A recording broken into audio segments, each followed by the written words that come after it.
अब खुम्बु क्षेत्रमा पढ्ने विद्यार्थीले कुनै पनि शीर्षकमा शुल्क तिर्नु पर्दैन अब सामुदायिक विद्यालयमा कुनै पनि शीर्षकमा शुल्क तिर्नु नपर्ने जुन संविधानको जुन मर्म छ त्यो मर्मलाई पूर्ण रूपमा कार्यान्वयन गर्ने पहलमा लागिरहेछ हामी।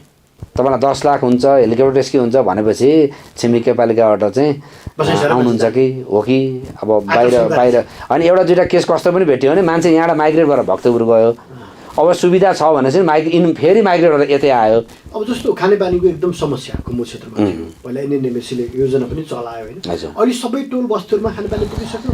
हाम्रो अहिलेको उद्देश्य भनेको चाहिँ यो आर्थिक वर्षको हाम्रो नीति तथा कार्यक्रम पालिकाको नीति तथा कार्यक्रममा हेर्नुभयो भने पनि खुम्बु हाम्रो खुम्बु कपासाना गाउँपालिकाभित्र 500 वडाभित्र खानेपानीका योजनाहरू यो वर्ष चाहिँ सम्पन्न गर्ने भन्ने योजना छ हाम्रो। निःशुल्क शिक्षालाई प्रवर्धन गर्नको लागि हामीले अहिले नै पनि भर्खरै प्रधानमन्त्रीज्यूहरूलाई अभिमुखीकरण पनि गऱ्यौँ। शिक्षा विद्यार्थीसँग शुल्क कमभन्दा कम शुल्क लिनै पाइँदैन त्यो हामीले बुझाएको छौँ। होइन निःशुल्क भनेको छ भनेपछि निःशुल्क शिक्षालाई कसरी प्रवर्धन गर्न सकिन्छ, विद्यालयको माग के हुन्छ, त्यो विद्यालयको मागलाई पालिकाको बजेटभित्र कसरी पार्न सकिन्छ तपाईहरुले चाहिँ प्लान पेश गर्नु पर्यो, योजना पेश गर्नु पर्यो र यी विद्यालयले भन्नु पर्यो कि मलाई यो आर्थिक वर्षको लागि सम्पूर्ण व्यवस्थापकीय खर्चलाई यति पैसा चाहिन्छ भनेर भन्नुभयो भने पालिकाले त्यसको व्यवस्थापन गर्ने प्रयास गर्छ र त्यो गरि पनि रहेछ। हरेक पालिकाभित्रका हरेक नागरिकलाई 10 लाखसम्मको औषधि उपचार खर्च भनेर दिन्छौँ हामी। कहिलेकाहीँ चाहिँ के आउँछ भने त्यो सरकारभित्र अलिकति पोलिटिकल चाहिँ त्यसमा क्लास हैन, त्यो कुराले गर्दा तपाईलाई सर्भिस डेलिभरीमा इफेक्ट छ, जनतालाई कति अप्ठ्यारो छ? मैले आजसम्म चाहिँ खुम्बु पासाना गाउँपालिकाभित्र त्यो महसुस गरेको छैन। किन राजनीतिक निषेध हुन्छ विचारका आधारमा जनप्रतिनिधि बीचमा कन्फ्लिक्ट कहिलेकाहीँ देखिन्छ। अब त्यो कुन लेभलमा सतहमा बाहिर होला त्यो अर्को कुरा हो, तर म यो एकदम ग्यारेन्टीका साथ भन्छु कि पालिकाले प्रशासनिक सेवा जुन प्रवाह गर्नुपर्छ प्रशासनिक सेवा प्रवाह गर्ने कुरामा त्यसमा विभेद छैन, हुने छैन र हुँदैन। नमस्कार, कार्यक्रम एभरेस्ट संवादमा तपाईलाई स्वागत छ। म भानुभक्त निरौला। आजको एभरेस्ट संवादमा हामीसँग स्टुडियोमा कुराकानीका क्रममा अतिथि हुनुहुन्छ सोलु खुम्बुको खुम्बु पासाना गाउँपालिका जो विश्वको सर्वोच्च शिखर सगरमाथा अवस्थित छ त्यहाँका प्रमुख प्रशासकीय अधिकृत नवराज गौतम हामीसँग हुनुहुन्छ। स्वागत छ गौतम। नमस्ते। अब तपाईँ एकदम ऐतिहासिक गाउँपालिका नेपालको होइन, विश्वकै चाहिँ ध्यान विश्वको शीर्ष सगरमाथा। अब तपाईँ प्रशासकीय नेतृत्वमा हुनुहुन्छ होइन, गाउँपालिका सरकारको निर्णय कार्यान्वयन गर्ने तहमा हुनुहुन्छ। विकासको रफ्तार कस्तो छ?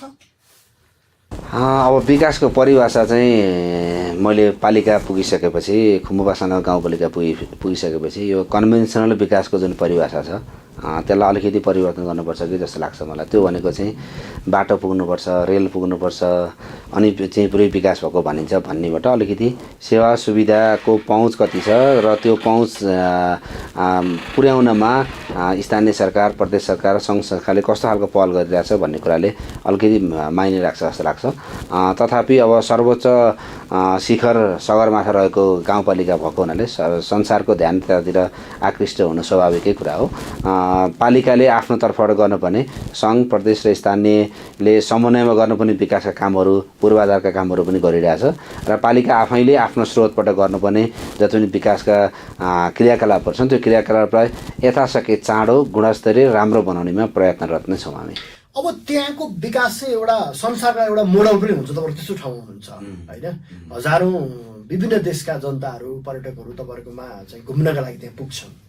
अब त्यहाँ धेरैको इस्यु छ, बाटो एउटा लेभलसम्म बाटो पुग्नु पर्यो भन्ने छ होइन, यो पूर्वाधार भित्रै पर्यो। सडकमा तपाईँहरूले के गर्नु भएको छ? अहिले सडकमा चाहिँ हाम्रो ट्र्याक खोल्ने काम अघिल्लो वर्ष सुर्खेतमा सामान्य प्रधानजीबाट उद्घाटन भइसकेपछि त्यहाँभन्दा पछाडिको पार्टमा सुर्खेतबाट गाउँपालिकाको केन्द्रसम्म जोड्ने जुन ट्र्याक छ त्यो ट्र्याकलाई हामीले ठेक्का लगाइकन अहिले काम सुरु भएर लगभग 300 मिटर जति खनि पनि सकेको अवस्था छ। हामी पालिकाको केन्द्र रहेको चौरीखर्कसम्म त्यो बाटो पुर्याउँदैछौँ र सँगसँगै प्यारलल अब निकट भविष्यमा हामी चौरीखर्क सँगसँगै लुक्लालाई पनि बजार क्षेत्र भएको लुक्लालाई पनि जोड्ने भनेर त्यतातिरको नै हामी अहिले तयारी गरिरहेछौँ। अहिलेको प्रारम्भिक सहमति अनुसार र मैले बुझेसम्म जनपदजीहरूको जुन क्ल्यारिटी स्थानीयको माग अनुसार चाहिँ बाटोलाई अहिले चौरीखर्कसम्म मात्रै पुर्याउने र त्यहाँभन्दा माथिको जुन अहिले प्राकृतिक रूपमा जुन हिँड्नका लागि जुन पदमार्गको रूपमा प्रयोग हुन्छ सगरमाथा पदमार्ग, त्यो सगरमाथा पदमार्गलाई यथास्थानमा राखिराख्ने त्योभन्दा माथि बाटो नलाने भन्ने आम सहमति छ भन्ने बुझाइ छ। अब त्यो भोलि परिभाषित हुने कुरा हो र त्यसमा चाहिँ पालिकाले सङ्घ सरकारबाट 2 करोड मात्रै विनियोजन भएको, 2 करोड 20 लाख त्यो बाटो ट्र्याक ओपन गर्न, बाँकी रहेको पैसा पालिकाले हाइड्रोसँग समन्वय गरेर पालिकाको बजेटबाट, पालिकाको आफ्नो आन्तरिक स्रोतबाट बजेट विनियोजन गरेर हामीले टेन्डर लगाएर खन्ने काम भइरहेछ। र उता लुक्लापट्टि जाने बाटो चाहिँ जुन हामीले खन्ने भनेको छौँ त्यो विशुद्ध पालिकाको मात्रै लगानीमा हामी खोल्ने तयारी गरिरहेछौँ। भनेपछि अब ठ्याक्कै कति समयमा चौरी खर्क र लुक्लामा सडक ट्र्याक पुग्छ? चौरी खर्कमा हामीले अहिले दिएको टाइमलाइन अनुसार, उसलाई कन्ट्र्याक्टर दिएको टाइमलाइन अनुसार चाहिँ 2083 को फागुन महिनासम्म हो, 18 महिना हो। र हाम्रो अपेक्षा चाहिँ अहिलेकै गतिमा काम भयो भने आउने 1 वर्षमा हामी चौरी खर्कमा चाहिँ सवारी साधन पुर्याइसक्छौँ भन्ने हो। त्यसपछि लुक्ला त्यो बिचमै लुक्लाको नै कन्टिन्यू हुन्छ। अब हामी लुक्लाको चाहिँ अहिले एउटा के छ भने एउटा चाहिँ नासागराबाट लुक्ला जाने बाटोको सम्भाव्यता पहिलाको अध्ययन गरेको हो र अहिले चाहिँ नासागराबाट लुक्ला जाने बाटो सँगसँगै अरू अल्टरनेट रुट पनि हुन्छ कि भनेर हामी त्यो प्रयास पनि गरिरहेका छौँ। त्यसलाई अलि पर्यावरणीय हिसाबले राम्रो बनाउने, सकेसम्म कमभन्दा कम क्षति गर्ने र अहिले जुन डोजरी विकास भयो र त्यसले गर्दा यो जुन विनाश धेरै भयो, प्राकृतिक विनाश धेरै भयो भन्ने छ, बाढी पहिरोको सम्भावना, त्यसलाई न्यूनीकरण गरेर कसरी अर्को अल्टरनेट ल्याउन सकिन्छ कि भनेर पनि हामी छलफल गरिरहेका छौँ। यो बाटोकी कुरा गर्दाखेरि यो सिजनमा तपाईँलाई थाहा छ धेरैले फोटो भिडियोहरू पनि बनाए, हजुर, धेरै चालकको गुनासो छ, यात्रुको गुनासो छ, बाटो त हरिबिजोकै छ है त्यहाँ जाने बाटो। अहिले हजुर हिँड्नु भएको छ कि छैन?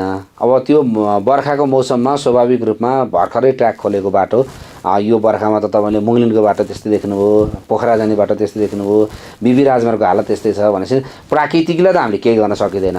तर बर्खा पछाडि अहिले बाटो चाहिँ हामीले हाम्रो डोजर, हाम्रो पालिकाको पनि डोजर आइसक्यो, यो आर्थिक वर्षमा डोजर आइसकेपछि त्यो डोजरले सफा गर्ने, त्यसलाई राम्रो गराउने काम चाहिँ हामी गरिरहेछौँ। खरिखोलादेखि सुर्खेतसम्मको बाटो स्मुथ भइसकेको छ र खरिखोलाभन्दा चल्छ। खरिखोलाभन्दा यतापट्टि जुन सोलुदुतकुण्ड आउने बाटो छ त्यहाँ पनि सोलुदुतकुण्ड नगरपालिकाले अपरेटरहरू प्रयोग गरेर त्यसलाई पनि सफा गरेर राम्रो चलाउने बनाइसक्नु भएको छ। र अब यो आर्थिक वर्षमा हामीसँग सङ्घको पनि बजेट छ, प्रदेशको पनि बजेट छ र हाम्रो पालिकाको मात्रै 7 करोड बजेट छ त्यो स्तरोन्नति गर्नको लागि। खरिखोलादेखि सुर्खेतसम्मको खण्ड, अब त्यो खण्ड चाहिँ हामी अहिले छुट्याउने छलफलमा छौँ।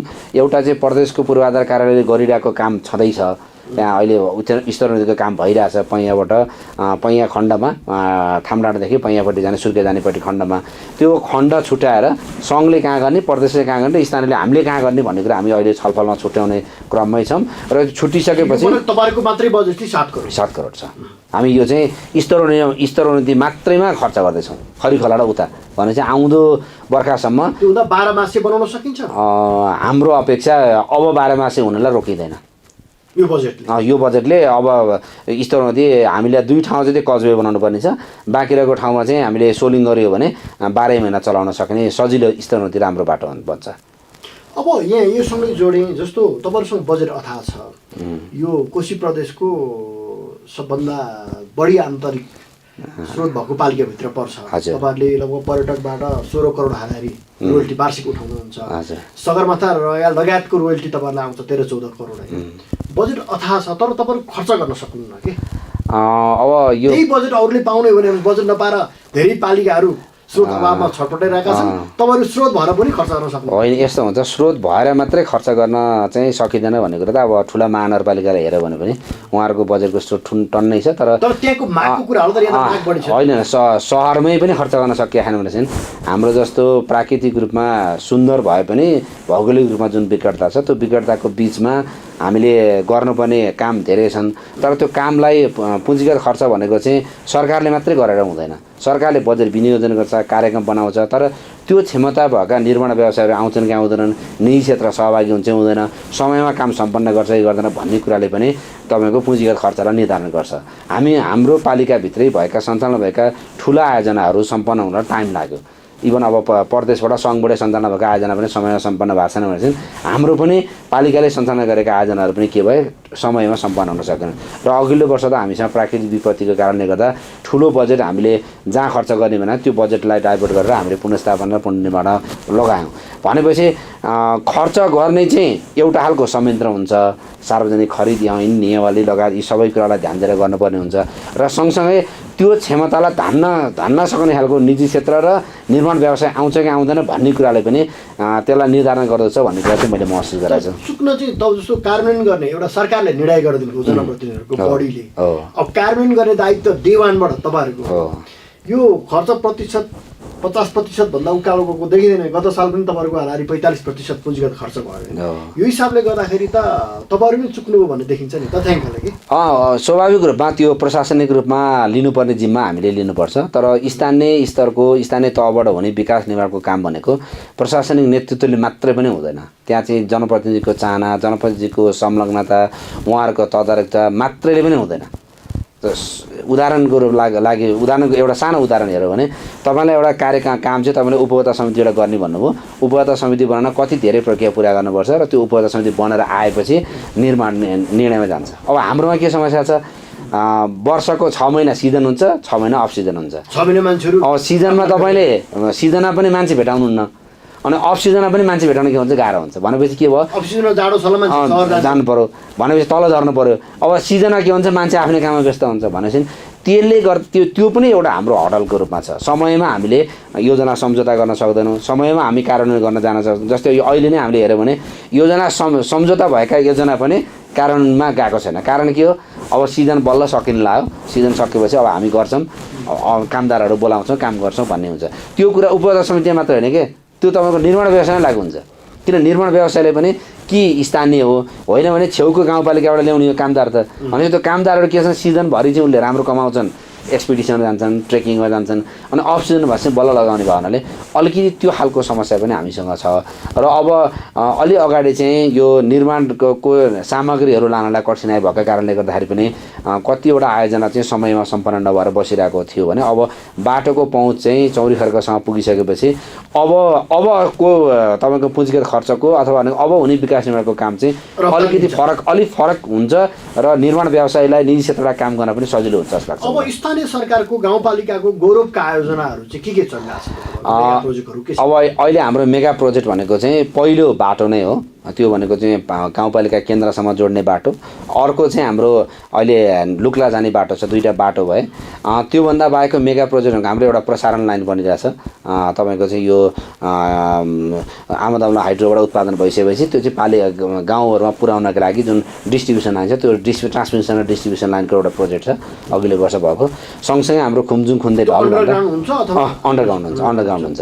अनि खुम्जुङ खुन्दै ढल त्यो चाहिँ भारत सरकारको सहयोगमा बनिरहेछ। त्यो खुम्जुङ खुन्दै ढल छ। र अर्को चाहिँ हाम्रो अहिले अब थुक्लाको पुल पनि सम्पन्न हुने चरणमा छ। त्यो एउटा थुक्लाको पुल छ। र सँगसँगै अहिले हाम्रो एकदम गौरवको र यो पालि सक्ने भनेर हामीले अहिले गरिरहेको चाहिँ खानेपानीको आयोजना, 2टा खानेपानीको आयोजनाहरू जुन खरीखोला क्षेत्रमा वडा नम्बर 1 क्षेत्रमा 2टा साझेदार संस्थाहरूबाट को सहयोगमा हाम्रो आदि लगानी उहाँहरूको आदि लगानी गरेर हामीले खानेपानीको 2टा स्किमलाई त्यो 4वटा स्किमलाई हामीले सम्पन्न गर्दैछौँ यो आयोजना। सँगसँगै अब अरू साना खालका आयोजनाहरू पनि हामीसँग छन्। अब त्यो चाहिँ राष्ट्रिय गौरवका भन्दा पनि हाम्रो पालिका गौरवका भन्दाखेरि सबै आयोजनाहरू वडागत रूपमा आफ्नो महत्त्वका छन् र ठुलो लगानी भएका हिसाबले चाहिँ यिनी आयोजनाहरू जस्तो पूर्वाधारमा जस्तो तपाईँहरूले अब प्रशासनिक भवनका कुराहरू होइन अब अहिलेसम्म बन्न सकेका छैन। 8 वर्ष भइसक्यो त्यस्तो वडा कार्यालयको अवस्था पनि धेरै त्यस्तै छ। तपाईँहरूले किन यो कुरामा चाहिँ गति दिन सक्नु भयो? अब वडा कार्यालयहरूमा चाहिँ हाम्रो 4वटै वडा कार्यालयहरू बनिसकेका छ। उद्घाटन मात्र नभएर थाहा नभयो 4वटै वडा कार्यालयहरू हाम्रो जिसस अन्तर्गतकै सहयोगबाट बनेर अहिले वडा कार्यालय 1 मा 3 मा 4 र 5 मा त्यहीँबाट चाहिँ सुरु भएको काम भइरहेछ। 5 को पनि हामीले तल्लोमा थियो, माथि सारेर त्यो नयाँमा सर भइसकेको छ 5 को पनि। अनि 2 नम्बरको चाहिँ प्रदेश सरकारको सहयोगमा 2 नम्बर वडा कार्यालय भएको ठाउँमा सभा हल र वडा कार्यालय 2टै हुने गरी भवन निर्माणको बाहिरी तपाईँको संरचना सबै तयार भइसकेको छ। यो वर्ष नै निरन्तर बजेट आएको छ 80 लाख रुपियाँ यो वर्ष सम्पन्न हुन्छ भन्ने पूर्वाधार कार्यालय सल्लेरीबाट जानकारी भएको छ यो पनि सम्पन्न हुन्छ। अनि प्रशासनिक भवन प्रशासनिक भवन चाहिँ 2टा डिपिआर बनिसकेको छ। अब एकचोटि डिपिआर भयो खरी खोलाको इस्टिमेटको प्राइस राखेर त्यसको 21-22 करोड आयो अनि बाटो अलि पर पुग्यो थामडाँडामा पुगेपछि अलिकति कस्ट एस्टिमेट थियो 18 करोड जति आयो अनि त्यो भएपछि अघिल्लो वर्षको चाहिँ इस्टिमेट चाहिँ 17-18 करोड छ। यदि बाटो त्यही सङ्घबाट आएको भए चाहिँ सम्भवतः सायद बनिसक्थ्यो होला सङ्घीय सरकारले दिने जुन पालिका भवन बनाउन दिने भन्ने छ पैसा त्यो पनि फेरि एउटा 10 करोडभन्दा मुनि भयो भने साझेदारी गर्ने भन्ने टाइपको रहेछ 60-40 हुने चाहिँ अब हाम्रो भवनको चाहिँ कस्ट नै 17-18 करोड आएपछि 60-40 पनि नहुने भयो र यो भवन बाटो पुगिसकेपछि अर्को वर्ष हामीले चाहिँ योजना गरिरहेछौँ त्यो लगभग 10-11 करोडमा चाहिँ एकदमै भव्य भवन तयार हुन सक्ने सम्भावना हुने भएको नै कस्टलाई मध्यनजर गरेर जनपदजीहरूले अघिल्लो वर्षबाट यसलाई चाहिँ डिफर गर्दै बाटो पहिला ल्याऊँ बाटो ल्याएपछि किन हामीसँग अहिले अस्थायी भवन हाम्रै आफ्नै भवनमा बसिरहेछौँ आफ्नै जग्गा भाडामा त छैन आफ्नै भवन बसिरहेछौँ र आफ्नै जग्गाभित्र बनेको भवनमा बसेको हुनाले त्यो अस्थायी भवनको पनि पूर्ण प्रयोग हुने भयो। हामीले अहिले त्यत्रो धेरै डिमान्ड एकदमै नअटेको शाखा कार्यालय राख्न नपुगेको भन्ने जस्तो पनि भएको छैन त्यो भएर पनि सायद उहाँहरूले डिफर गर्दै ल्याउनु भयो। अब हामी अर्को वर्षलाई चाहिँ प्लान गरिरहेछौँ। अब जस्तो खानेपानीको एकदम समस्या कुमुद क्षेत्रमा पहिला एनएनएमसीले योजना पनि चलायो होइन अहिले सबै टोल बस्तीहरूमा खानेपानी पुगिसक्यो। हाम्रो अहिलेको उद्देश्य भनेको चाहिँ यो आर्थिक वर्षको हाम्रो नीति तथा कार्यक्रम पालिकाको नीति तथा कार्यक्रममा हेर्नुभयो भने पनि खुम्बु हाम्रो पालिका खुम्बु कपासाना गाउँपालिकाभित्र 500 वडाभित्र खानेपानीका योजनाहरू यो वर्ष चाहिँ सम्पन्न गर्ने भन्ने योजना छ हाम्रो। सबै पूर्ण रूपमा सम्पन्न हुने सबै टोलमा सबै ठाउँमा पुग्ने मैले अघि नै हजुरलाई बिन्ती गरेँ 1 नम्बर वडाको खरीखोला क्षेत्रमा चाहिँ 2टा स्किम एक्सन खरीखोला र त्यस एक्सन फर नेपालको समन्वयमा वैदेशिक सहायता सहित आज 50-50 त्यहाँ बन्दैछ हाम्रो पनि त्यसमा लगानी छ उहाँहरूको पनि लगानी गरेर त्यो आयोजना सम्पन्न भएपछि 1 नम्बर वडाको सबै सम्पन्न हुन्छ। त्योभन्दा माथि अहिले 4 नम्बर वडामा स्तरोन्नति गर्नुपर्ने चाहिँ यही वर्ष हामीले लगभग 1.5 करोडभन्दा बढी पैसा राखेका छौँ। एउटा चाहिँ मुहान सफा गर्ने अर्को चाहिँ डिस्ट्रिब्युसन लाइन मिलाउने भनेर अनि पाङ्बो चाहिँ क्षेत्रको चाहिँ अघिल्लो वर्ष योजना निर्माण चाहिँ भयो सङ्घीय पैसाबाट तर घर घरमा डिस्ट्रिब्युसन पुर्याउने काम चाहिँ सम्पन्न नभएको हुनाले त्यसको इस्टिमेट भएर हामी त्यसलाई पनि सम्पन्न गराउँदैछौँ। र खुम्बु क्षेत्रमा चाहिँ एउटा खानेपानीको सँगसँगै भएको काम के हो भने त्यहाँ चाहिँ अरू पालिकाले गरेर हाम्रो फरक त्यहाँ के हो भने खानेपानी सँगसँगै हाम्रो फायर हाइड्रेन्ट पनि सँगसँगै जान्छ। त्यो हुँदाखेरि चाहिँ हाम्रो खानेपानीको आयोजनाको लागत के हुन्छ बढी हुन्छ। कहाँ कस्ट कम भयो भने कुलो खन्ने र गाड्ने काममा चाहिँ सेम पैसाले भयो तर पाइप चाहियो फिटिङ चाहियो अरू चाहिएको हुँदाखेरि चाहिँ खानेपानीको आयोजनाको लागत चाहिँ अन्तभन्दा हाम्रोमा बढी हुने कारण चाहिँ त्यही भएर जहाँ जहाँ नयाँ खानेपानी आयोजना पुरानो खानेपानी सबै ठाउँमा फायर हाइड्रेन्ट चाहिँ के छ जडान भएको छ। आगलागी भयो भने विपदको बेलामा त्यसलाई चाहिँ तुरुन्तै प्रयोग गर्न मिल्ने गरी फायर हाइड्रेन्ट त्यो हिमाली क्षेत्रमा चाहिँ सबै ठाउँमा जडान भएको छ। त्यसले गर्दाखेरि खानेपानीको समस्या यो आर्थिक वर्षमा चाहिँ पूर्ण रूपमा सम्पन्न हुन्छ सबै ठाउँमा पुग्छ। अब शिक्षाको सन्दर्भमा किनभने माथिल्लो क्षेत्र अलि बाहिरभन्दा अलि अचम्म के छ भने त्यो विद्यार्थी बढेका हुन्छन् सायद घट्दैनन्। अब बसाइ सर्ने क्रम पनि खासै छैन होइन। अब कसरी शिक्षाको गुणस्तर तपाईँहरूले स्थानीय सरकार अब सबै मोनिटरिङ गर्ने माध्यमिक तहसम्मको तपाईँहरूलाई अधिकार छ कसरी अब शिक्षामा हेऱ्यो भने चाहिँ हाम्रो माथिल्लो हजुरले जनसङ्ख्या वृद्धिको कुरा गर्नु अलिक इन्ट्रेस्टिङ पार्ट चाहिँ के हो भने खुम्बुपासाना गाउँपालिकामा जनसङ्ख्या चाहिँ इन माइग्रेसन बढी छ आउट माइग्रेसन भन्दा भनेको बसाइ सरेर जाने भन्दा त्यहाँभित्र आउने बढी छ भनेको आउने बढी पोजिटिभ छ हामी कहाँ भनेको त्यो बढ्दो जनसङ्ख्या छ त्यो पनि बाहिरबाट आउनेको आउट माइग्रेसन कम छ इन माइग्रेसन बढी छ। त्यसले गर्दाखेरि स्थानीय स्तरको जो हुनुहुन्छ उहाँहरूले शिक्षाको लागि हिजो अस्ति बाहिर लगे तापनि अहिले चाहिँ त्यहीँ भित्रका स्कुलहरूको गुणस्तरीयता पनि अभिवृद्धि भएको छ। तपाईँले पछिल्लो 3-4 वर्षको एसईको रिजल्ट हेर्नुभयो यही वर्ष पनि सोलुखुम्बु जिल्ला प्रथम चाहिँ खुम्चुङमा एउटा भएको हो हैन। अब हामीले गएका वर्षहरूको रिजल्ट हेऱ्यो भने पनि हामी प्रदेशभित्रै पनि उत्कृष्टभित्र पर्ने गरी तपाईँको त्यहाँ कुनै पनि बोर्डिङ छैनन् सबै सरकारी स्कुल हुन् र त्यो सरकारी स्कुलभित्रको शिक्षालाई राम्रो बनाउन चाहिँ दात्री संस्थाहरूको पनि ठुलो हात छ। हिमालयन ट्रस्ट नेपाल अथवा सिआइटिसी लगायतको दात्री संस्थाहरूले त्यहाँको गुणस्तर अभिवृद्धि गर्नलाई थप शिक्षकहरू दिनका लागि शैक्षिक सामग्री वितरण गर्ने कुरा अथवा छात्रावासमा बस्नका लागि विद्यार्थीलाई दिने सहुलियतको कुरा त्यो सहुलियत चाहिँ जस्तै सङ्घले पनि दिन्छ पालिकाले छुट्टै थपेर दिइरहेछ र एक पालिकाभित्र निःशुल्क शिक्षालाई प्रवर्धन गर्नको लागि हामीले अहिले नै पनि भर्खरै प्रधान अध्यापकज्यूहरूलाई अभिमुखीकरण पनि गऱ्यौँ। शिक्षा विद्यार्थीसँग शुल्क कमभन्दा कम शुल्क लिनै पाइँदैन, त्यो हामीले बुझाएको छौँ। होइन, निःशुल्क भनेको छ भनेपछि निःशुल्क शिक्षालाई कसरी प्रवर्धन गर्न सकिन्छ, विद्यालयको माग के हुन्छ, त्यो विद्यालयको मागलाई पालिकाको बजेटभित्र कसरी पार्न सकिन्छ, तपाईँहरूले चाहिँ प्लान पेस गर्नु पऱ्यो, योजना पेस गर्नु पऱ्यो।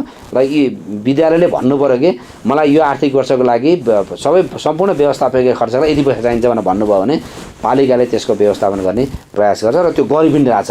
त्यसलाई अझ थप चाहिने भने हामी थप पनि गर्छौँ भन्ने कुरा गरेका छौँ। सबभन्दा ठुलो कुरा चाहिँ शिक्षालाई राम्रो बनाउन चाहिँ आधारभूत तह राम्रो हुनुपर्ने छ। मैले बुझेको कुरा चाहिँ के हो भने आधारभूत तहमा चाहिँ अहिले हिमालयन ट्रस्ट, CITC लगायतको अन्य जातीय निकायले जुन खालको थप शिक्षक दिने, पालिकाले पनि थप शिक्षक दिने, विद्यार्थीको रेसियो जस्तै मानव 30 जनाभन्दा बढी भयो भने त्यो अर्को कक्षा बनाऊ, तपाईँको चाहिँ रेसिडेन्टल बनाऊ, टाढा 1 घन्टाभन्दा बढी हिँड्नुपर्छ भने रेसिडेन्टल बनाऊ, रेसिडेन्टल बनाए बापतको पैसा बरु पालिकाले दिने भनेर त्यो गर्दाखेरि चाहिँ अलिकति विद्यार्थीहरूको चाहिँ गुणस्तरीयता अभिवृद्धि गर्नलाई धेरै राम्रो भएको छ। र हामीले पछिल्ला वर्षहरूको तपाईँले SE को अथवा आधारभूत कक्षा राम्रो छ, तपाईँहरूको बेस राम्रो प्राइमेरी एजुकेसन राम्रो बनाउन हामीले कोसिस गरिरहेका छौँ। त्यसमा दात्री निकायहरूले पनि हामीलाई ठुलो सहयोग गर्नुभएको छ। अब खुम्बु क्षेत्रमा पढ्ने विद्यार्थीले कुनै पनि शीर्षकमा शुल्क तिर्नु पर्दैन। सामुदायिक विद्यालयमा कुनै पनि शीर्षकमा शुल्क तिर्नु नपर्ने जुन संविधानको जुन मर्म छ त्यो मर्मलाई पूर्ण रूपमा कार्यान्वयन गर्ने पहलमा लागिरहेछ हामी। अब स्वास्थ्यको कुरामा तपाईँहरू धेरै पछाडि हुनुहुन्छ भन्ने छ होइन त, किनभने अब साधारण एउटा पोस्टमार्टम गर्ने चिज पनि माथि छैन होइन। अब त्यहाँ फेरि स्थानीय भन्दा बढी विदेशीलाई पनि तपाईँहरूले सेवा दिनुपर्ने एउटा बाध्यता छ होइन। त्यो हिसाबले गर्दा तपाईँहरू स्वास्थ्यमा चाहिँ के गरिरहनु भएको छ? स्वास्थ्य धेरैलाई पुर्याउनु पर्ने बाध्यता छ तपाईँहरूसँग, 20,000 मान्छेलाई सेवा दिनुपर्छ। अब स्वास्थ्यमा चाहिँ तुलनात्मक रूपमा मैले अन्य पालिकासँग तुलना गर्दाखेरि चाहिँ स्वास्थ्य चाहिँ हामी कहाँ राम्रो छ भन्छु मैले। कसरी? कारण के हो भने हामीसँग प्रत्येक वडामा डाक्टर सहितको अस्पताल छ। अब तपाईँले 1 नम्बरमा खरिखोला अस्पताल छ, 2 नम्बरमा निकोली अस्पताल छ, 3 नम्बरमा चाहिँ हिमालय ट्रस्ट तलाको अस्पताल छ, 4 नम्बरमा गएछन् तपाईँको चाहिँ त्यहीँ अस्पताल छ, 5 नम्बरमा गएछन् 5 नम्बरमा अस्पताल छ। 5 वडामा निजी क्षेत्रको सहकारी भनेको सामुदायिक अस्पताल हुन् तिनीहरू। निजी क्षेत्र भन्दा नि समुदायमा आधारित चाहिँ संस्थाहरूले चलाएको भयो भने त्यो पालिकाकै चिकित्सक सहितको चाहिँ सेवा उपलब्ध छ 5 वडामा। मलाई सम्भवतः लाग्छ यहाँ भएका कुनै पालिका नै त्यो वडै पछि डाक्टर भएको सहितको छैन। र पालिकाले लगानी गरेको पालिकाकै के अरे तपाईँको आन्तरिक स्रोतबाट तलब भत्ता खाने पनि 2टा डक्टरहरू हामीले सिजनमा गोरखचेपमा राख्छौँ। गोरखचेपमा डाक्टर सहितको क्लिनिक छ, हाई अल्टिट्युड क्लिनिकमा सञ्चालन गरेको छ। र त्यो अक्सिजन लागेपछि त्यही डाक्टर साहब चाहिँ तल झर्नुहुन्छ पाङबोचे अथवा अब अहिले नाचिपाङ अथवा खरिखोला कहाँ हुन्छ त्यो समन्वय गरेर रेगुलर तलब खुवाइरहेको छ। भनेपछि पालिकाको तर्फबाट पनि 2टा डक्टरलाई हामीले सेवा के अरे 2टा डक्टर राखेर सेवा प्रवाह गर्ने कोसिस गरिरहेछौँ। र सँगसँगै स्वास्थ्यमा राम्रो हुनुको अर्को कारण भनेको चाहिँ नागरिक स्वास्थ्य भनेर जुन पालिकाले सञ्चालन गरेको छ त्यो पनि एउटा सबभन्दा ठुलो कुरा हो। जस्तै अब मैले विकासमा चाहिँ किन फरक डेफिनेसन दिनुपर्छ भनेर मैले भनेको कारण भने तपाईँ बिरामी हुनु तपाईँलाई इमिडिएट रेस्क्यु गर्नु पऱ्यो भने पालिकाले हेलिकप्टरको पैसा तिरेर रेस्क्यु गरेर अस्पताल पुर्याउँछ। अब एम्बुलेन्स किन चाहियो तपाईँलाई? एम्बुलेन्स त लान सकिन्छ छैन। तर हाम्रो इन्डिकेटरले के भन्छ? एम्बुलेन्स छ कि छैन भन्छ। सिस्टम इन्डिकेटर एम्बुलेन्स छैन भन्नु पऱ्यो। तर पालिकाले आफ्नो खर्चमा हवाई एम्बुलेन्स दिइरहेछ भनेपछि त्यो त इन्डिकेटरमा कहाँ पनि आउँदैन नि त। हामी त इन्डिकेटर त माइनस भयो टोटलमा, तर खासमा चाहिँ के छ हामीले खर्च त गरिरहेछौँ नि त। सँगसँगै हरेक पालिकाभित्रका हरेक नागरिकलाई 10 लाखसम्मको औषधि उपचार खर्च भनेर दिन्छौँ हामी। त्यो इन्सुरेन्सको रूपमा हो अथवा छुट्टै? इन्सुरेन्स होइन, त्यो 10 लाख भनेको चाहिँ तपाईँ निजी अस्पतालमा गएर उपचार गर्नु भने 50% पाउनुहुन्छ। सरकारी अस्पतालमा गएर उपचार गर्नु भने पूर्ण रूपमा तपाईँले चाहिँ जति खर्च भएको छ तपाईँको 10 लाखको परिधि एकजना व्यक्तिले इन्डिभिजुअल 100 जना मान्छे बिरामी भयो भने पनि 100 जना बिरामी भने 1 करोड गयो नि। अब कति जान्छ हिसाब गरौँ न। हाम्रो क्यालकुलेसन अहिलेको क्यालकुलेसन के हो भने हरेक वर्ष सबै मान्छेलाई 10 लाख खर्च गर्नु पर्दैन। कसैलाई 50,000 पर्छ, कसैलाई 10,000 पर्छ, कसैलाई 10 लाख पर्छ। हाम्रो अहिले अघिल्लो वर्ष 70 लाख खर्च भयो। यो वर्ष पनि हाम्रो 70 लाख। हेलिकप्टर रेस्क्यु सहित बाहेको हेलिकप्टर रेस्क्युमा कति जान्छ? हेलिकप्टर रेस्क्युमा 50 लाख छ। 50 लाख चाहिँ खर्चै हुन्छ। अघिल्लो वर्ष पुगेन हामीलाई त्यो नागरिक स्वास्थ्य उपचारमा चाहिँ अघिल्लो वर्ष हामीले विनियोजन गरेको बजेटबाट पुगेन। काठमाडौँ लान्छ अथवा तपाईँहरूको हस्पिटलसम्म? हाम्रो प्रायोरिटी के हो भने जस्तै सिजनमा के हुन्छ, प्लेन चलिरहेछ, इमिडिएट रेस्क्यु गर्नु नपर्ने छ, तपाईँलाई प्राथमिक उपचार चाहिएको छ भने तपाईँ लुख्ला, खरिखोला अथवा खुन्दै कहाँ हो त्यहाँ सर्भिस जान्छ। त्यो भने थोरै पैसा भयो। तर कसैलाई के हुन्छ, इमिडिएट ठुलो टर्चरी लेभलको ठुलो खालको विशेषज्ञ अस्पतालमा लानुपर्ने छ भने काठमाडौँ लगेका केसहरू पनि छन्। खरिखोलाबाट उठाएर सिधै काठमाडौँ लगेको केस पनि टन्नै छ। त्यस्तो केस हामीले त्यो छुट्याएको बजेटले तपाईँलाई पुग्ने अवस्था छैन। यो चाहिँ अब यसमा हामीले अलिकति पुनरावलोकन गर्नुपर्ने, हाम्रो नीतिमा चाहिँ कसरी चाहिँ अलिकति इन्सुरेन्ससँग जोड्नुपर्ने हो कि अलिकति यो नीतिगत रूपमा चाहिँ यसलाई चाहिँ पुनरावलोकन गर्नुपर्ने भनेर हामी जनप्रतिनिधिहरू हामीहरू बसेर यसलाई छलफल गरिरहेछौँ। हाम्रो अहिले जुन खालको सुविधा दिइरहेछौँ, एउटा खालको इनमाइग्रेसन हुनुमा एउटा कज यो पनि हो कि भन्ने हामीलाई फिल भएको छ। शिक्षा र स्वास्थ्य तपाईँलाई 10 लाख हुन्छ, हेलिकप्टर रेस्क्यु हुन्छ भनेपछि छिमेकी पालिकाबाट चाहिँ आउनुहुन्छ कि हो कि अब बाहिर अनि एउटा दुईवटा केस कस्तो पनि भेट्यो भने मान्छे यहाँबाट माइग्रेट गरेर भक्तपुर गयो। अब सुविधा छ भने चाहिँ फेरि माइग्रेट गरेर यतै आयो, खुमुनी आयो, भक्तपुर छोडेर त्यो केस छ अनि सुविधाको लागि। अनि त्यो बसाइसराई भइसकेपछि उहाँले चाहिँ औषध उपचार सुविधा लिनुभएको छ। त्यो त अब तपाईँहरूले जनतालाई गर्ने चिजहरू गर्नुभएको छ। कति कुरा चाहिँ अब नागरिकले प्रत्यक्ष रूपमा आफैले प्राप्त गरेका कुराहरूमा चाहिँ उहाँहरूले फिल गर्नुहुन्छ। तर अब त्यसको लागि त विधि प्रक्रिया विधान भौगोलिक विकृतता तपाईँले आज भनेको कुरा आजै नहोला होइन, तपाईँ आज भनेको कुरा पर्सि लाग्ला, तर तपाईँले पाउन त पाइराख्नु भयो नि त। अब यो जस्तो सर्भिस डेलिभरी जस्तो स्थानीय सरकारका दुईवटा काम तपाईँहरूको, एउटा विकास निर्माण, अर्को सेवा प्रवाह होइन। अब विकट हिमाली भूगोल छ हजुर, तपाईँहरूले त्यो जस्तो 4 नम्बर वडा जहाँ सगरमाथा पनि अवस्थित छ, त्यो टोलमा तपाईँका ती मेकानिजमहरू कसरी परिचालन हुन्छन्? चाहे टेक्निकल मान्छे हुन्, चाहे चाहिँ यो साधारण सेवा दिने मान्छे हुन्, कसरी पुग्छन्? अब 4 नम्बर वडामा चाहिँ अब वडा कार्यालय खुम्चुङमा छ। त्योभन्दा माथिको सेवा चाहिँ सामान्यतः 4000 मिटरभन्दा माथिको सेवा भनेको अलि सिजनल पनि हुन्छ। वडा कार्यालय 12 महिना चल्छ, वडा कार्यालय दिनुपर्ने सेवा। कर्मचारी सचिव पनि हुनुहुन्छ, हामीसँग त्यहाँ प्राविधिक रूपमा सब इन्जिनियर पनि हुनुहुन्छ, 2 जना त्यहाँ डिपोटेड हुनुहुन्छ। र मेन कुरा भनेको चाहिँ माथिल्लो भेगमा त्यो सर्भिस डेलिभरीलाई इफेक्टिभ बनाउने काम चाहिँ जनप्रतिनिधिहरूले गर्नुहुन्छ। त्यो भनेको चाहिँ टोलमा जहाँ रिप्रेजेन्ट गर्नुहुन्छ उहाँहरूले समन्वय गरेर त्यो सेवालाई प्रभावकारी बनाउनमा सहयोग गर्नुहुन्छ। कर्मचारी हाम्रो 2 जना हुनुहुन्छ। अब यसमा अलिकति हुन्छ तपाईँको लेभलले जवाफ दिने कुरा होइन। यो कहिलेकाहीँ चाहिँ के आउँछ भने त्यो सरकारभित्र अलिकति पोलिटिकल चाहिँ त्यसमा क्लास होइन, त्यो कुराले गर्दा तपाईँलाई सर्भिस डेलिभरीमा इफेक्ट छ, जनतालाई कति अप्ठ्यारो छ?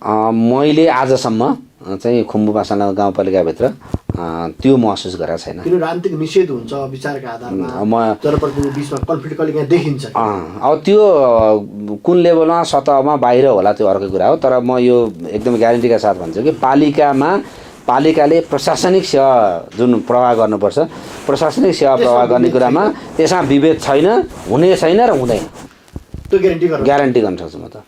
अब अर्को विषय जो स्थानीय सरकार चाहिँ यो बजार अनुगमनको दायित्व पनि स्थानीय सरकारलाई दिएको छ। अब केही अधिकार जिल्ला प्रशासनसँग पनि छ, प्रशासनका युनिट त्यहाँ पुग्ने अवस्था छैन। तपाईँलाई थाहा छ अहिलेसम्म इलाका प्रशासन कार्यालय सजिलोसँग राम्रोसँग चलाउन सकेका छैन। अब सिजनको बेला गुनासो आउने गर्छ कि तपाईँहरूले होटलमा प्रभावकारी अनुगमन गर्न सक्नु भएन, बजार भाउ उडै भएन, सेवाग्राही टुरिस्टहरू लुटिएका छन्, तपाईँहरूले त्यसमा किन रोल खेल्न सक्नु भएन कि?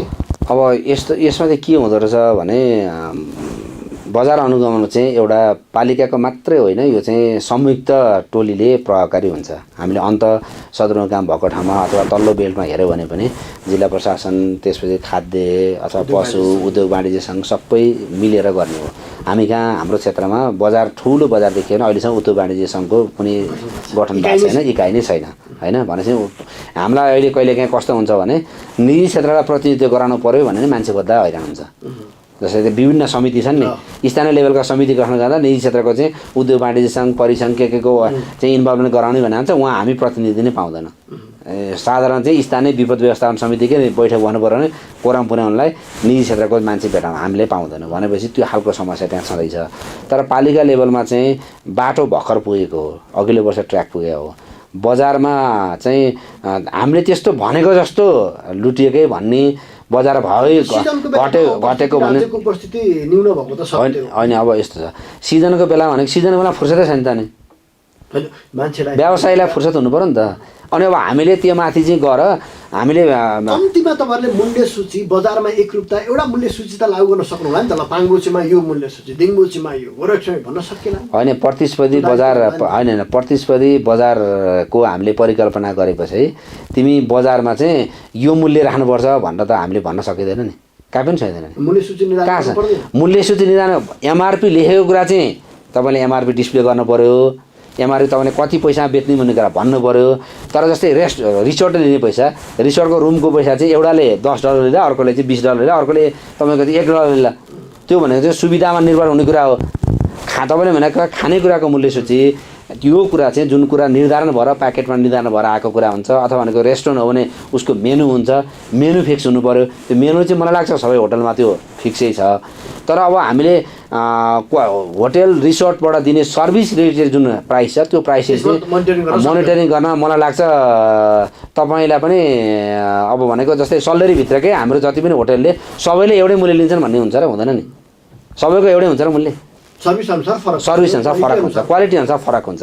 हो बजारमा प्याकेजिङ भएर आउने सामान जो छन् त्यो सामानको मूल्य सूची खाद्यान्न पसलले के गर्नुपर्छ मूल्य सूची राख्नुपर्छ, त्यो कुरा कानुनी रूपमा छ। एउटा कुरा जस्तो के तपाईँहरूलाई एउटा अर्को चार्ज के लाग्छ भने पर्यटनबाट अथाह शुल्क लिने होइन केस हुन्छ, सर्वोच्च पनि गयो तपाईँहरू पछि जित्नुभयो करोडौँ रुपियाँ लिने, तर पर्यटकीय पूर्वाधारमा लगानी नगरिदिने भन्ने तपाईँहरूलाई ठुलो चार्ज छ। होइन अब पर्यटकीय पूर्वाधार भनेको बाटो के हो पर्यटकीय पूर्वाधार होइन। अनि त्यहाँबाट उठेको पैसा नागरिकको स्वास्थ्यमा खर्च गरे भनेको कुरा के हो स्थानीयले पाउनु परेन, शिक्षामा गरे खर्च भनेको स्थानीयले पाउनु परेन, पदमार्ग बनाउने के अरे बाढीले भत्कायो पुनर्स्थापना गर्ने अनि त्यसपछि के अरे तपाईँको चाहिँ पहिरोले भत्कायो तत्काल बनाउने भने त्यो चाहिँ लगानी होइन र हो नि। बिल्कुलै हो नि। इन्फर्मेसन बोर्डहरू इन्फर्मेसन सेन्टरहरू छैन। अब हामीले अहिले भएकै कति कुरा चाहिँ विश्व सम्पदा सूचीभित्र रहेको कुरामा धेरै कुरा पालिकाले मात्रै एकल रूपमा पनि गर्न मिल्दैन। हामी निकुञ्जसँग विभागसँग समन्वय गरेर ती बोर्डहरूलाई योपालिकै हाम्रो कार्यक्रम पनि छ बोर्डहरूलाई अपडेट गर्ने, त्यसपछि गरेर चाहिँ सूची तपाईँको चाहिँ इन्फर्मेसन सेन्टरहरू चाहिँ डिजिटल इन्फर्मेसन सेन्टरहरू राख्ने, यसलाई चाहिँ अनलाइनमा लाने, अनलाइनको तपाईँको नेभिगेसन सिस्टममा जोड्ने भन्ने कुरा हामीले यो वर्षको कार्यक्रम पनि राखेका छौँ। अब यो वर्षको कार्यक्रम हामीले त्यो कार्यान्वयन गर्न सफल भइयो भने जस्तै अहिले एउटा उदाहरणको लागि हामीले ग्लेसियरमा धेरै जसो चाहिँ यो पासहरू हिँड्ने बेलामा त्यहाँ हराउनुहुन्छ भनेपछि त्यो ग्लेसियर त सर्छ होइन। अब त्यहाँ चाहिँ मार्किङ सिस्टम चाहिँ तपाईँको जुन ग्लेसियर मार्किङ सिस्टम हुन्छ नि त्यो मार्किङ सिस्टम गर्ने भन्दा हामीले त्यो मार्किङको लागि चाहिँ बजेट राखेका छौँ। अब तपाईँको चाहिँ पासहरूमा चाहिँ चार्जिङ स्टेसन राखेका छौँ भनेपछि त्यो त कामै नभएको भन्ने होइन, तर के हो भने प्रचार कति गरिन्छ भन्ने कुरा एउटा हुँदो रहेछ भने। अर्को कुरा चाहिँ विकासको चाहिँ परिभाषा मैले अघि नै भने नि कति कुरा चाहिँ भौतिक रूपमा एकदमै ठ्याक्कै ट्यान्जिबल देखिने भन्दा इन्ट्यान्जिबल कुराहरूमा गरेको लगानी चाहिँ लङ टर्म पछाडि देखिन्छ, त्यो कुरालाई अहिले जस्टिफाई गर्न सकिँदो रहेछ क्या। तर चिज चाहिँ भइरहेछ भएको छ, बिल्कुल भएको छ, एकदम बिल्कुल भएको छ। अन्त्यमा अब तपाईँ चाहिँ लामो समयदेखि यो डेभलपमेन्टलाई निहालिरहनु भएको छ होइन। हजुर एउटा ऊर्जाशील हुनुहुन्छ, ब्युरोक्रेसीमा पनि ठुलो सम्भावना भएको मान्छे।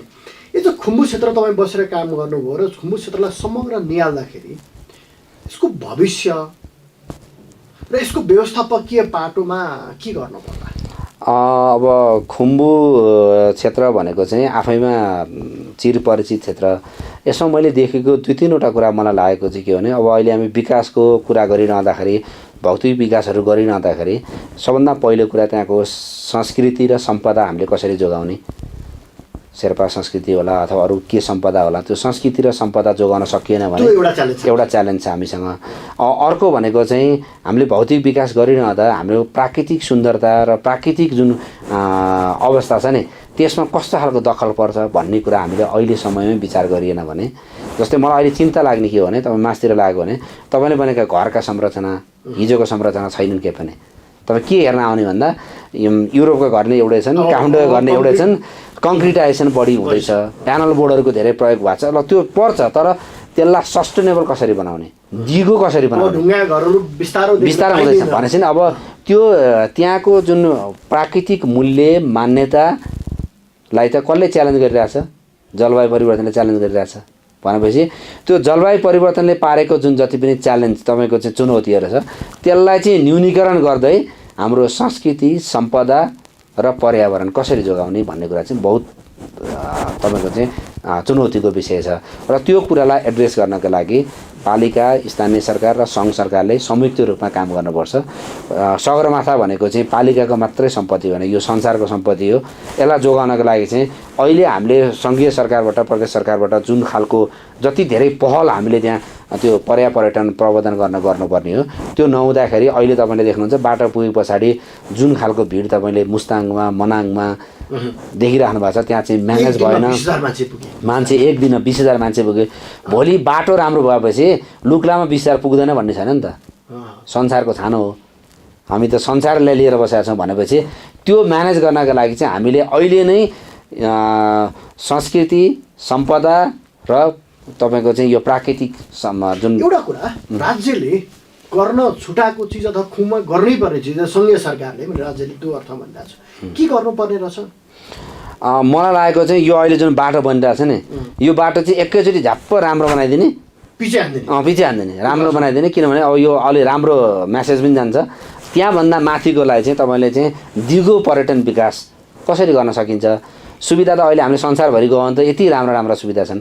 जस्तै मानव तपाईँले चाहिँ लुक्लामा तपाईँ स्की रिसोर्ट बनाउनुहोस्, तपाईँले अप्सन दिनु पऱ्यो नि त। जस्तै मान्छे अहिले टुरिस्ट लुक्ला ओर्लिन्छ, किन लुक्लामा हामीले होल्ड गर्न सक्दैनौँ त? मान्छेलाई एक दिन 2 दिन त्यहाँ बस्न जान्छ नि त, त्यहाँ इन्फ्रास्ट्रक्चर छैन नि त, क्वालिटीको त्यो दिनु पऱ्यो नि त, त्यो वरिपरि तपाईँले दिनु पऱ्यो नि त। तपाईँले त्यहाँ गयो त्यहाँ बसेपछि के हेर्ने त? त्यहाँ लुक्ला बसेपछि त्यहाँदेखि एयरपोर्ट मात्रै हेरेर त भएन। तपाईँलाई अरू एक्टिभिटी दिनुभयो भने त कि तपाईँ त्यहाँ एउटा होल्ड हुने बसाइ लम्ब्याउने खाले हामीसँग संरचना छैनन् र त्यो पर्यटकको बसाइ लम्ब्याउनको लागि हामीले संरचना बनाउन जरुरी छ र त्यो कुरामा पालिका मात्रैले सम्भव छैन। त्यसमा सङ्घ प्रदेश र स्थानीय तहको एकीकृत रूपमा र निजी क्षेत्रले पनि अब बिस्तारै बाटो पुगेपछि निजी क्षेत्र पनि आउँछ। निजी क्षेत्रले पनि त्यो समन्वयमा हामीले गरियो भने त्यो डेफिनेटली हामीले त्यहाँ बनाउन सकिन्छ। खुम्बुको भविष्य उज्जवल छ त्यो त डेफिनेटली छ, त्यसमा त कुनै शङ्कै छैन नि। संसारको एउटा कुरा जस्तो मलाई एउटा कहिले क्वेसन लाग्छ, जस्तो तपाईँ नाम्चे बजार हेर्नुहोस्, अहिले औँलामा गर्ने होटलहरू छ। यदि हामीले मुस्ताङको समाचार लेख्यौँ 20,000 पर्यटक एक दिनमा पुगे, त्यो फ्लो एभरेस्ट रिजनमा गयो भने मान्छे कहाँ राख्ने? त्यो च्यालेन्ज आउनु देख्नु भएको छ कि? त्यो मैले नाम्चेको भन्नु सायद माथिका क्षेत्रको भन्नु होइन। अहिले नै जस्तै 5 दिन अस्ति प्लेन होल्ड भयो, मान्छे चाहिँ लुक्लाबाट मान्छे होल्ड हुँदै फाक्दिमसम्म उहीँ बस्नुहोस् भन्नुपर्ने अवस्था भयो। यता तल नजानुहोस् क्यापासिटी छैन भन्नु पऱ्यो। त्यो भनेको चाहिँ अब एक्सेप्सनल कुरा हो। तपाईँले भनेको कुरा चाहिँ रेगुलर रूपमा 20,000 मान्छे आएर के गर्ने हो? अब यसको लागि चाहिँ एउटा दुईवटा कुरा के हुन्छ भने एउटा चाहिँ सिजनलाई डाइभर्सिफाई गर्नुपर्छ भन्छु मैले। एकै सिजन आउनुपर्छ भन्ने जुन मान्यता छ त्यो होइन। 12 महिना चल्नु पऱ्यो, 12 महिना चल्ने वातावरण बन्नु पऱ्यो, त्यो खालको इन्फर्मेसन दिनु पऱ्यो। र अर्को कुरा भनेको चाहिँ हामी अल्टिट्युडबाट जति उचाइमा माथि जान्छौँ त्यसका रिस्कहरू धेरै छन्, जोखिम धेरै छ।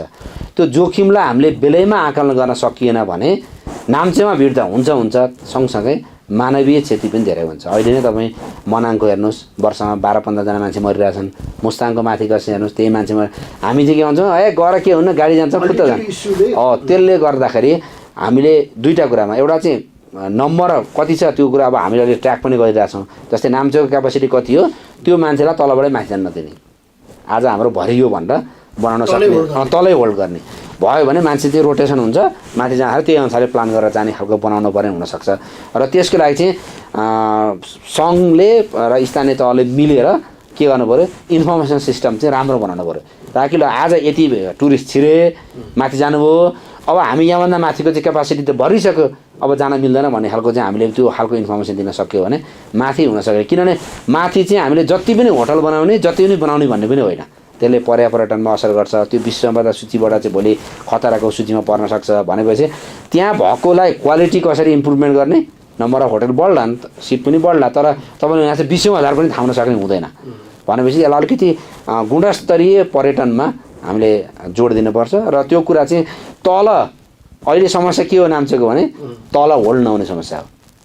तपाईँले फाक्तिममा, ब्याङ्करमा, टोकटोकमा, लुकलुकमा, तपाईँको चाहिँ लुक्लामा, सुर्खेमा होल्ड हुन सक्ने तपाईँले एक्टिभिटी दिन सक्नुभयो भने मान्छेसँग अल्टरनेट हुन्छ, बिस्तारै होल्ड हुँदै जान्छ।